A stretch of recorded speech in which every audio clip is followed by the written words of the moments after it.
Hi guys, mayong adlaw sa tanan. Ubani ay ko ninyo sa akong lakaw karon. Ako rang istorya ninyo unya kung asa ta padong.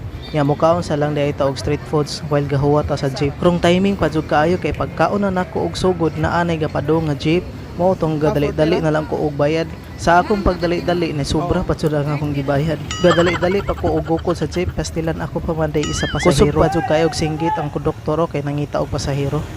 A few minutes later. Hay, sa wakas napuno ra gyud ang jeep. Mao nang bubiyahe na ta. Sa kalayo sa atong biyahe naabtan gyud ta gabi diri. Nya gipadaog daday ko sa konduktor kay duol na kuno ang IT Park. Anyway guys, adto day ta sa IT Park kay naatay ka meet up. Dili day chicks atong ka meet up ha na makulatahan gyud ta sa atong asawa. Inaakoy gi-order nga gimbal sa marketplace nya anhi may diri mag meet up sa IT Park. Dakua di kayo ning IT Park. Uy karong pag ko nagkaanhi ba. Nya naa pa joy mall diri mura raman og naa ka sa BGC sa Manila. Musulo di ay ta sa mall kay diri man kuno mi mag-meet up. Samtang gahuwat sa akong kasabot maglakaw-lakaw o mag-window shopping sa alang dayta diri. Musud sa day ko aning unbox kay na curious ko kay daghan kay mga tao diri. Kaning store nga unbox klase-klase day mga baligya diri. Halos naa na diri tanan imong gipangita.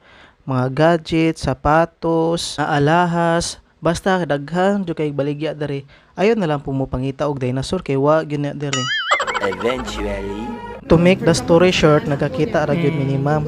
Unya iya na dayon kong gitudluan og unsaon paggamit ang gimbal. Iya daw ni napalit dito sa Dubai nya wala rasad kayo niya nagamit mao iyang gibaligya. Sorti ra sa dayta kaayo nga napalit ni nga gimbal no kay hamis og sinaw pa gyud ni. Kay kaduha ra gyud kuno niya nagamit. Finally, naa na gyud nato ang gimbal. Salamat sa pag-uban nako guys. God bless.